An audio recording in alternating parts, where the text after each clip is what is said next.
What is up, my fellow YouTubers? My name is Chase, aka Bird Dog. I am a full-time reseller and an aspiring YouTube content creator. I sell on platforms like eBay, Poshmark, Mercari, and I even extend out to Facebook Marketplace, flea markets, yard sales, basically wherever I can flip an item. The point of my channel is to inspire folks to quote-unquote get off their mama's couch.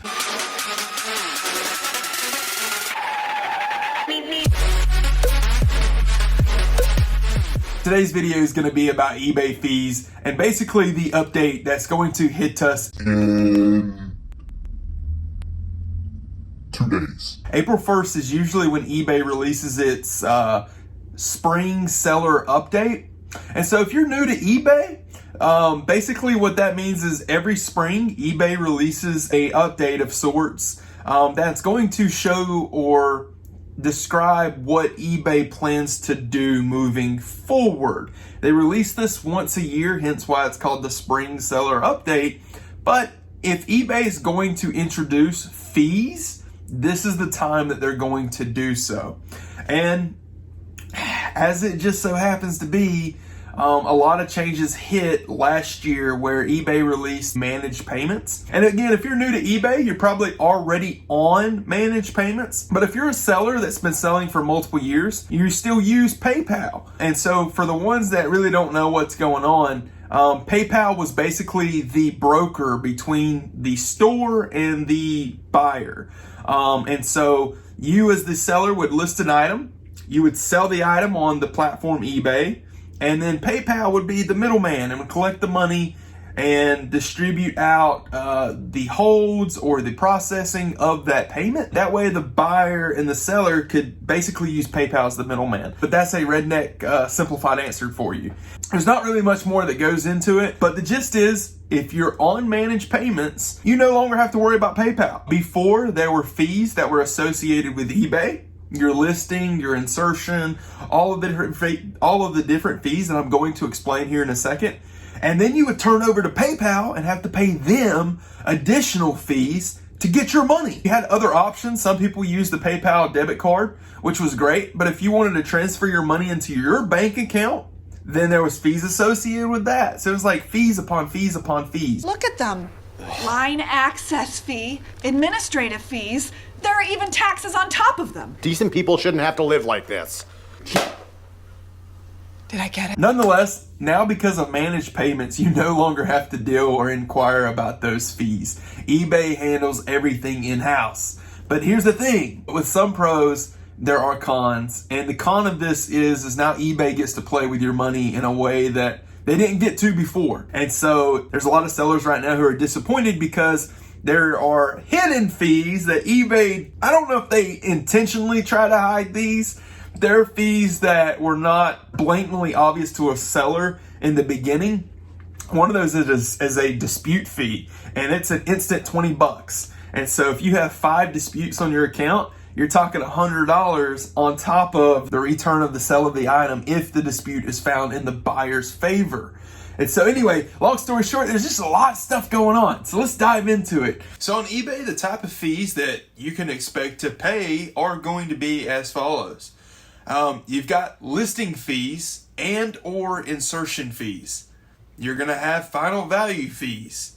You're going to have upgrade fees. You're even going to have store subscription fees if you so choose to. And as I mentioned earlier before, you may inquire a dispute fee. But we're not going to mention that for the duration of the video as we've already covered it. So the first fee that you're going to come across as an eBay user is the insertion fee. The insertion fee is simply put the cost of creating one listing on eBay. And so prior to COVID-19, you were allotted 50 free listings per month. So listen guys, eBay is in the business of making money. They want you to list your items. Well, COVID-19 came around and they said, you know what? Because of hardships and people are losing their jobs, let's give them a platform to sell on. So they allowed up to 200 free listings per month per account. And now as we move into the spring update, they're allowing 250 listings per month, again completely free. Now here's the caveat. Any listings after the 250 allotted listings allowed, it doesn't stop, okay? Again, eBay wants to make money. And so they will just simply charge you 35-cent flat fee per listing after the 250. So if you go through an entire month and you list 250 items and you do not have a store subscription and you list 251 items, that 251st item you list is simply put going to be charged 35-cent tacked on at the end. Let's get to the meat and potatoes, the final value fee. Every time an item is sold on eBay, you will be charged a rough estimate between 9 to 15% of the total amount of the sale. And this includes the sales tax and the shipping cost. So the example I've given here is with the update. The update basically tacked on an increase of 0.2%. The old fee was roughly 12.35%. And now because of the seller update moving into April 1st, 2021, it's now going to be 12.55% without a store subscription. So that is your final value fee, guys. So let's do the math. Say the price of your item is $5. And to keep the math super simple, the shipping cost is $4.95. And that state they're in also requires them to have a sales tax. So let's say it's 0.55. And because of this 55 cent, we come up to a total of $10.50. So to keep the math even more simple, you simply go back into your days of PEMDAS, right? Please excuse my dear Aunt Sally. You take your total of $10.50 and you times it by 12.55%, and then you add on the 30 cent, and there you get it. You get the final value fee of $1.62. And so now we're going to go into the store subscription fees. Okay, I'm not really going to call this a fee. It's just a store subscription. Where you currently are probably, you're a non-store subscriber, so you pay nothing. The next step up would be your starter store, and that would be at $4.95. And so the thing is this is probably best for sellers who have a handful of products and want a storefront to brand and promote their business. Though it is not a fee, it's completely optional to you. eBay is not shoving this one down your throat. It's worth talking about in this video because it's going to affect how you may be charged in your insertion fee or listing fee in the beginning. What you may not know is when you create a store, you get access to promotional tools like a promotion manager, a markdown manager.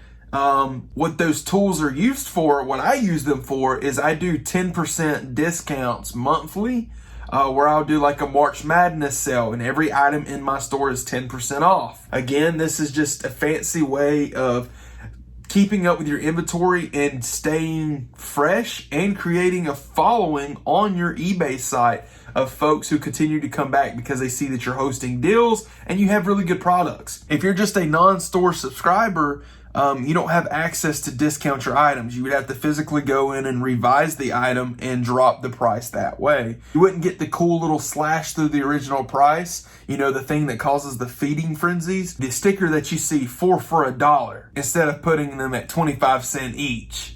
All right. And so again, it's just something that you have more control over your store. You get to create a brand because of it.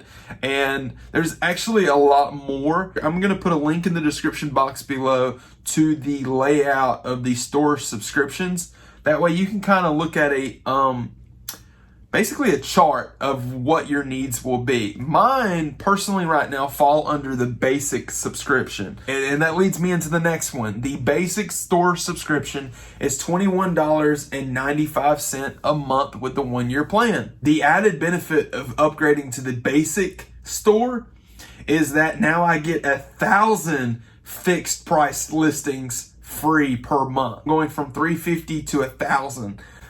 So I'm super excited about that. I'm actually attempting to put up 500 listings per month. So I was going to outgrow the basic store anyway. If you guys remember just a moment ago talking about the 12.55%, for a basic subscriber, that percentage goes down to 11.7. So again, right off the top, because I have a subscription to eBay, I will be paying less for my items when they do sell. And that holds true for the premium, anchor, and enterprise store subscribers as well, that 11.7%. So guys, earlier where there was a $1.62 final value fee, I would now be paying $1.52. So a 10-cent savings. Again, you're still going to get 250 free listings. You're still getting what you got with the without having a store. Nothing drastically has changed. And so guys, last but not least, because I suck so much at this and didn't stay in order, you have upgrade fees. And your upgrade fees are pretty much exactly what they sound like. If you've ever seen a listing and it had like bold text, or maybe it had subtitles, little things like that help the listing stand out, but I'm going to advise you to stay away from them. Right now, we're in the money-making business. If you have an item that is maybe $100 or $200 item, maybe bold or subtitles may help then, because you're going to make a pretty good profit in the end.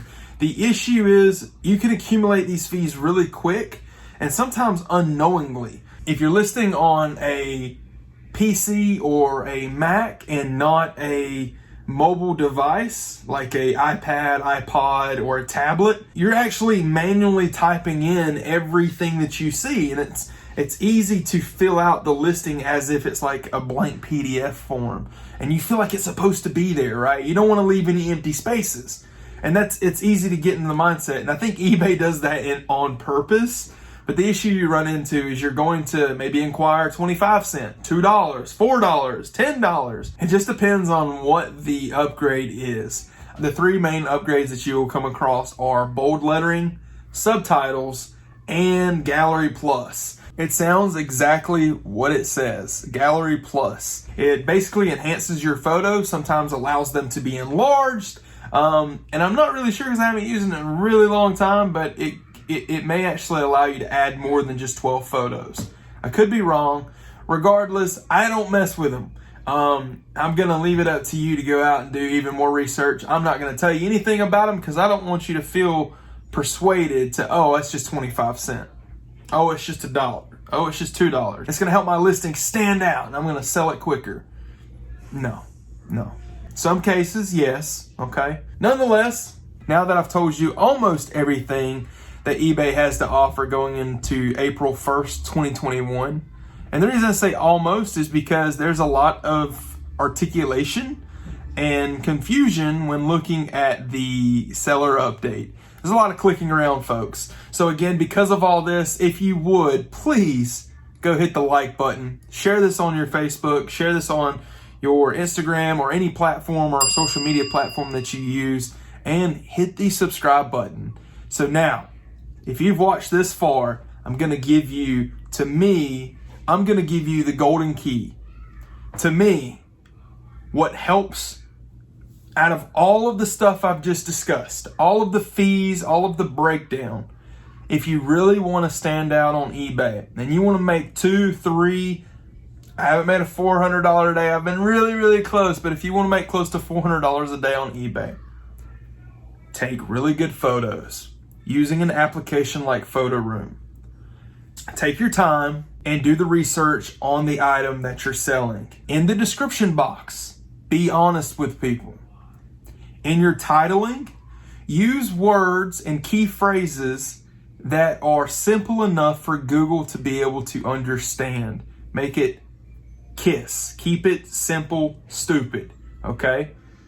Some people say keep it sweet and simple. Whatever works for you. Another one is always have offers turned on, even if you're not going to accept an offer. And last but not least, if you can, always have free shipping. Guys, if you do everything I just told you right there, that's the golden egg, that's the golden key to the kingdom. That is what's helping me thrive and take off like a rocket ship in this industry as a reseller. It has a little bit more to do with the inventory that I'm sourcing, but I'm looking at Goodwill, Salvation Armies, and thrift stores Nothing I find is no different than what you can. Okay, but if you do what I just told you, maybe go back a few seconds and listen to it again. Write those notes down. If you've listened this far, that is my token to you for watching this video. Again, if you've watched this far, my name is Bird Dog. I am a aspiring YouTube content creator and a full-time eBay reseller. Thank you. God bless. Peace.